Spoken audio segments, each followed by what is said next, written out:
말을 많이 해서 목이 별로 그렇게 좋질 않아요. 힘없는 소리로 해도 스님이 갈 때가 됐구나 생각을 하시고 어제 제주도에 갔다 왔는데 제주도에 비가 오락가락 해가지고 좋았어요. 비가 이렇게 계속 심하게 오진 않았고 비 오다 좀 그쳤다가 오다 그쳤다 이랬는데 이렇게 올레길도 다녔고 또 무슨 까멜리아 힐인가? 거기 꽃밭이 대단하대. 엄청나더라고요. 그래 그 꽃밭에서 좀 놀다가 왔어요. 그 또 관음사도 이렇게 갔는데 나중에 한번 가보세요. 입장료는 좀 있더만 보니까 진짜 꽃밭이에요. 그게 진짜. 그렇게 이렇게 정원을 잘 꾸며놓은 걸 보고는 우리 사찰들도 황룡사 말고 우리는 이제 안 되잖아요. 우리 통도사든 해인사든 송광사든 그런 큰 절들도 그렇게 정원을 그렇게 아름답게 꾸며놓으면 참 좋겠다. 비용은 엄청나게 많이 들겠지만 그렇게 투자하면 투자한 만큼 되지 않겠습니까? 그래서 그걸 보고 참 부럽기도 하고 아쉽기도 하고 또 좋기도 하고 좋으니까. 네.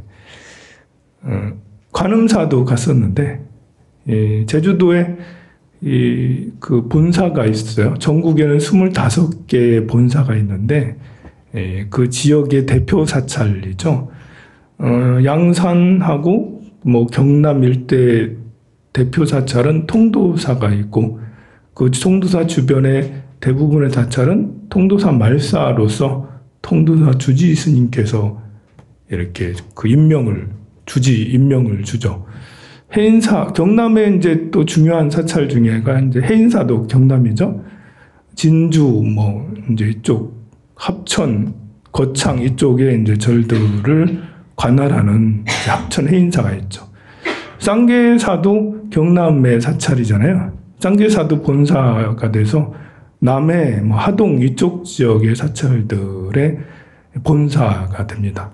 불국사는 이제 경북의 사찰, 경북의 동부, 남부 쪽, 그러니까 경주하고 영천까지는 아니고 경주하고 영덕 이쪽까지.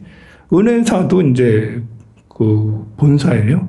그리고 영천, 경산 이런 지역은 이제 은혜사가 또 하고, 대구 지역은 이제 동화사가 본사가 되죠. 제주도 지역은 관음사가 본사예요. 근데 제주도는 이렇게 크지 않아서 그런지 본사가 규모가 그렇게 크진 않아요. 제주도는 한때 이제 불교가 사라졌었어요. 스님과 절이 사라졌다고 봐야 되겠죠. 조선 중기 정도 됐는데 그 조선 중기에 제주 관찰사, 제주 목사라고 해야 되나? 이 관찰사가 스님들과 절을 다 일방적으로 없앴어요. 다른 지역에는 그렇게 해도 어찌어찌 이제 살아남았는데 제주도 지역은 좀 작아서 그런지 불교가 아예 이제 스님들과 절이 사라졌다가 민간에서는 그래도 남았었겠죠. 그러다가 한 100여 년 전쯤에 1895년도인가 그때 어떤 비구니 스님이 관음사에 그 토굴에서 정진하시다가 깨달음을 얻으시고 육지로 가셔서 수계를 하고 다시 돌아와서 관음사 불사를 이렇게 해서 그 제주도가 다시 절이 이제 막 생기게 된 그런 시초가 됐던 것입니다. 지금에야 이제 제주도 불교는 굉장히 이렇게 많이 발전이 돼 있어요. 다른 종교보다 오히려 불교가 세가 세다고 볼 수가 있죠. 제주도는 의외로 우리가 알고 생각하는 것보다 더 불교를 일찍 받아들였다고 사람들은 생각을 해요. 한국 불교는 372년도에 고구려 소수리망 때 전진왕 56국 시대죠. 위진남북조 시대 진나라의 전진왕 부견이라는 황제가 고구려의 이제 그 사신과 대장경 그리고 아도화상, 순도화상 등의 스님들을 파견해서 서로 이렇게 교역을 했었던 걸로 최초의 불교가 역사적으로는 받아지는 걸로 생각을 하죠. 그러나 이제 부산으로 오면, 부산에 가면 그 김수로왕, 가야의 김수로왕, 그리고 김수로왕의 부인이 허황우라고 그랬고, 허황우는 아유타국의 인도에 아유타국에서 왔는데 혼자 온 게 아니고 장유화상이라는 스님을 모시고 왔어요. 모시고 와서 김수로왕과 허황우는 결혼하고, 장유화상은 그 김수로왕과 허황우의 자식들을 그 출가를 시켜서 수행케 했죠. 그리고 해인사 원당함에 가면 거기서 이제 수행을 했다라고 그러고, 그 7명의 왕자들, 8왕자인데, 7 왕자는 출가해서 수행을 했다가 나중에 칠불사에서, 칠불암이죠. 거기서 이제 부처님이 됐다고, 깨달음을 얻었다고 해서, 그래서 7명의 성인이 거기서 났다고 해서 칠불암이 된 거예요. 김해에 가면 장유암이라고 있어요. 장유화상이 거주했던 그런 곳이라고 하죠. 그런데 제주도 가면 그거보다 더 이제 그 오래 전에 불교가 받아들였다고 얘기해요. 존자암이라는 데가 있는데, 그 제주도는 이 부처님의 500 아라한 중에 발타바라 존자가 제주도까지 와가지고 수행을 했다. 그러니까 부처님 당시로 너무 올라가는 거죠. 또 불레오름이라고 또 있어요. 오름 중에. 오름이 많잖아요, 제주도에는. 불레오름이라 있는데 부처님이 내려오신 오름이다 이제 하는 그런 곳도 있어서, 제주도는 불교가 아주 더 일찍 받아들여졌던 그런 곳이라고 자부심이 큽니다. 제가 제주도 갔다 와서 자랑하려고 제주도 얘기를 했어요. 약천사에서 하룻밤 잤는데, 자기 전에도 저녁 예불을 하고 한참 이와 같은 썰을 이야기를 한다고 목이 상했고, 그 다음날 새벽에도 한참 얘기한다고 목이 상했고, 아침에도 그 안내한다고 좀 그랬습니다만, 그래서 같이 따라간 사람은 거의 템플스테이를 하는 수준으로 했습니다. 그리고 이제 나서 올레길을 갔어요. 알고 보니까 그 우리가 많이 갔던 천지연 폭포 근처더라고. 천지연 폭포 바로 앞에 보이는 섬이 다리를 하나 이렇게 놨는데 200억 들여서 다리를 놨다 하더라고요. 그럼 내가 그렇게 많이 들었을까 싶어요. 금을 깔아도 그만큼 내가 그만 별로 안 커 보이는데 많이 들었다 하더라고요. 그래서 거기 트레킹 올레길을 걸었는데 참 좋았고요. 아까 말한 대로 꽃으로 가득한 카멜리아 이렇게 숲은 놀라울 정도로 좋았습니다. 그것보다도 이제 관음사는 관음사대로 좋았어요. 소감은 그만하고 215페이지. 화성육품은 이제 그 대통지승불과 그리고 이 비유, 화성의 비유 두 가지로 나눌 수가 있죠. 먼저 이 대통지승불은 어떤 분인가? 대통지승불은 아버지가 전륜성왕이었고 아들이 16명이에요. 이 대통지승불이 왕으로 있을 때 출가를 하고 수행을 하는데 10겁 동안 좌선을 해도 불법이 나타나지 않았어요. 그러다가 이제 이렇게 그 천신들의 공양을 받고 수행을 해서 불법이 나타났는데, 이 16명의 왕자가 와서 찬탄을 하는 거죠. 여기서 보면 여러 아들들이 둘째 줄 여러 아들들이 각각 여러 가지 진귀한 놀이기구를 가지고 있었다. 아버지가 최상의 깨달음을 이뤘다는 말을 듣고는 모두 진귀한 놀이기구를 버리고 부처님이 계신 곳으로 나아가는데, 여기서 보면 진귀한 놀이기구가 뭘까? 16명의 왕자들이 뭘 좋아했을까? 우리는 진귀한 놀이기구가 두 가지로 생각할 수도 있겠죠. 하나는 속세적인 것, 또 하나는 수행자적인 것. 속세적인 거라면 그 비읍품의 화택의 비유처럼 이 불난집에서도 놀이거리에 정신이 팔려서 불난 것도 모르고 놀고 있었다. 그 놀이거리는 오용락이죠, 오용락. 어떻게 하면 더 많이 소유하고 더 높은 자리에 올라가고 싶고 관심받고 싶고 사랑받고 싶고. 제가 어제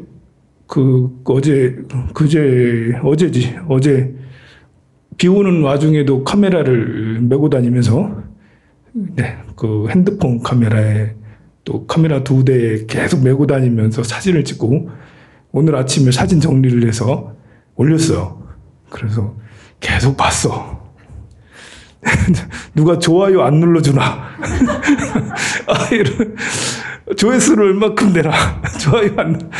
이거 중독이에요, 정말. 이거 이래 되면 안 되는데. 관심 받고 싶고 이렇게 나름대로 이제 열심히 해서 작업해가지고 올렸잖아요. 그런데 사진 너무 좋아요 이런 말 듣고 싶어가지고.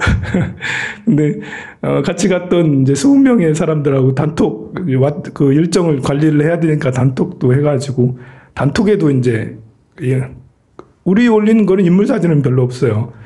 몇 명 안 갔으니까 인물 사진들을 올리게 되면 좀 그렇잖아요. 대신 우리 밴드에는 이제 풍경 위주의 사진이 올렸는데 그쪽에는 인물 사진들도 쭉 다 올려줬거든요. 반응이 없는 거야. 20명이 하나도 댓글을 안 달고 아유 사진 너무 좋아요라든지 고생했다라든지 하나도 안 달고 아유 이런. 우리 밴드도 그렇고. 근데 이게 병이 아니겠습니까? 이게 그러다가 이제 큰일 나는 거죠. 우리 대한민국의 이제 젊은 학생들 또 20대 30대는 이제 이렇게 그 SNS 보면서 하루 종일을 보내는 사람들이 많아요. 이제 같은 증상이지 이제. 그렇게 되지 않기 위해서 많이 이제 이렇게 알아차리고 스스로 이렇게 절제하려고 하지만 이것도 역시 관심 받고자 하는 인기를 받고자 하는 욕구 중에 하나잖아요. 그것이 이제 명예욕이라고 할 수가 있죠. 이게 장난이죠, 장난. 그것을 즐기는 거잖아요. 결코 바람직하진 않아요. 다만 이제 저는 뜻이 이제 이렇게 많은 사람들에게 내 자랑이기보다는 이 불법을 알리고 또 이렇게 그 순례 같은 것을 같이 다니면 좋겠다라는 취지에서 이렇게 하긴 하지만 아무리 좋은 취지를 하더라도 그것이 독이 돼버리면 안 되잖아요. 그래서 늘 스스로는 생각을 합니다. 그런 놀이거리가 바로 이제 진기한 놀이라고 할 수 있겠죠. 또 이성과 교제하는 것도 또 자식을 키우는 이런 재미 이런 것들도 뭐 역시 마찬가지로 다 이제 진기한 놀이기구라고 할 수가 있어요. 진기한 놀이가 그런 것은 세속적인 진기한 놀이기구죠. 그거 말고 이제 출세관적인 진기한 놀이라면 수행하는 것에 즐기는 이빠사나를 즐겨하거나 뭐 신통을 얻고자 하는 것을 즐겨하거나 이승과 삼승이죠. 성문승처럼 공부하는 거를 문자 이렇게 부처님 말씀 경전 공부를 즐겨하거나 또 순례 가는 것만 즐겨하거나 이렇게 그 고행하기를 즐겨하거나 이런 수행하는 것들을 좋아하는 것도 진기한 놀이예요. 자, 그것들을 모두 다 버리고 부처님 계신 곳으로 나아가요. 이 대통지승불은 법화경을 설법합니다. 일불승으로 나아가는 설법을 하는 거죠. 그러니까 이승과 삼승을 버리고 오용락을 버리고 오로지 일불승으로 나아가려는 이런 이제 그 16왕자예요. 그것은 대통지승불이 일불승을 설했기 때문에 그래 된 거죠. 그 비유품 방평품에서도 부처님께서 부처님의 최상의 지혜를 설법을 하시는데 5,000명이 퇴석을 하죠. 5,000명은 관심 없다는 식으로 퇴석을 하는데 그것은 이 대승의 법을 크게 일불승의 법이 귀한지 모르는 그런 이제 경망한 사람들이 소승법만을 좋아해서 작은 것만 좋아하고 스스로 만족하는 사람들 있잖아요. 나 이만큼이면 돼. 여기 계신 분들 중에서도 나도 이만큼이면 되지 않아? 라고 생각할 수도 있어요. 그래도 사시불공 자주 나오잖아. 이만큼이면 됐지, 뭘 더해. 이것이 이제 스스로 그 자신의 것에 만족하는 이런 이제 그 증상만이라고 하는데요. 더 나아가서 늘 부족하게 여기고 더 나아가 정진하려고 하는 이런 마음은 굉장히 고귀하고 더 크게 이렇게 최상의 지혜를 구하려고 하는 것은 백천만급 신하도 만나기 어려운 그런 마음이다. 실제로 사람들 중에서는 이렇게 꼭 출가한 사람이 아니더라도 스스로를 겸양히 여기는 것을 크게 하지 않는 사람들은 오만해지기가 쉽고 심지어 자기가 한 것을 합리화시키기가 쉬워요. 자기 합리화를 잘 시켜요. 거짓말을 해놓고도 이 정도 거짓말 정도야 뭐 괜찮지 않아? 라면서 사경 이만큼 해놓고 이 정도 하는 거야 뭐 됐지 뭐 이 정도면. 그리고 이제 어떤 때는 이간을 하거나 그렇게 해도 내가 무슨 이간을 했어, 뭐 할 말을 했어라고 그렇게 하는 경우도 있고, 봉사를 조금 해놓고 이제 많이 하는 사람에게 막 지적하고 뭐 이럴 때도 있거든요. 지적할 때는 자기가 마치 많이 하는 것처럼 사실 알고 보면 제일 적게 했는데 그런 경우도 있고, 실제로 많이 하는 사람들도 그런 경우 있어요. 많이 하는 사람이라면 이끌어줘야 되는데 마음이 다치지 않도록, 마음이 상처받지 않도록 많이 했으니까 선배잖아요. 선배면 선배가 해야 될 역할을 해야 되는데 해야 될 역할을 안 하고 많이 했다는, 잘 안다는 이유로 그건 이렇게 해야 되는 거야 저렇게 해야 되는 거야 막 말을 끊고 행동을 끊고 뭐 그러죠. 사람이 배워가는데 여러분들 자식을 다 키워봐서 알 거예요. 자식을 제일 잘 키우는 것은 스스로 터득하는 것이 제일 낫죠. 걷는 것도 어른이 이렇게 잘 걸으라고 이제 막 세워주고 막 이렇게 걷도록 하는 것보다는 또 넘어지고 또 넘어지고 하다가 걷는 게 제일 잘 걷는 거잖아요. 옆에서 그게 안타까워져. 자꾸 넘어지는 게 안타까워가지고 엄마는 이를 세워가지고 엄마가 거의 막 걷게 해주는 분도 있어요. 그거는 결코 바람직하지 않은 것 같아요. 자꾸 실패를 경험하고 거기에서 이제 일어서야 되는데, 절에서 봉사하는 것도 마찬가지죠. 처음 오거나 한두 번 온 사람들은 잘 모르잖아요. 그럴 때는 꼭 알려줘야 되는 것도 알려줘야 되지만 틀리게 하거나 아니게 하거나 이런 것들에 대해서는 좀 한 발짝 뒤로 서서 지켜봐 주는 것도 스스로 찾을 수 있도록 그것도 훌륭한 거라고 생각을 해요. 근데 그게 잘 안 돼요. 심지어 이렇게 본인이 생각은 그렇게 하고 있고 난 그렇게 한다라고 생각하는 사람도 있어요, 보면. 근데 알고 보면 아니야. 옆 사람이 보면 저 사람 너무 심해. 시집살을 너무 심하게 시켜. 라고 그렇게 하는 경우가 생기죠. 스님들도 역시 마찬가지죠. 우리는 선배니까 너무 과도하게 하는 것도 문제고, 또 법당에 이렇게 법당 보살로서 있을 때 나는 잘 알지만 상대는 잘 모르잖아요. 근데 그것을 모른다고 하나하나 사사건건 다 이야기하고 이건 이렇게 하고 저건 저렇게 하는 것라고 얘기하는 것은 역시 스스로 오만에 빠지기가 쉽고 상대방에겐 상처를 주기가 쉽거든요. 그래서 나중엔 하기 싫어. 다들 내가 자의로 해야 되는데 내가 하고 싶어서 해야 되는 거고, 절에 와서 뭐 절하는 방법이 틀릴 수도 있고 초 올리는 거, 향 피우는 게 틀릴 수도 있고 옷을 입고 오는 게 틀릴 수도 있죠. 미니스커트를 입고 올 수도 있는 거고 또 맨발로 올 수도 있는 거고, 맨발로 와도 사실은 상관이 없는데 앉는 자리가 다를 수도 있고, 그런데 그런 것들을 서로 고집하고 이것은 저거다라고 지적을 하고 자꾸 그러게 되면 오히려 이제 그래 되는 거죠. 이야기가 자꾸 다른 데로 흘러가는데요. 진귀한 놀이기구를 버리고 야만심을 버리고 부처님 계신 곳으로 나아가게 됩니다. 그리고는 이제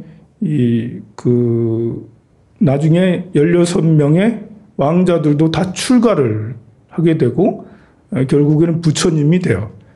부처님이 돼서 16번째 왕자가 연등불이 된다고, 그렇게, 석가모니 부처님이 된다고, 그렇게 하죠.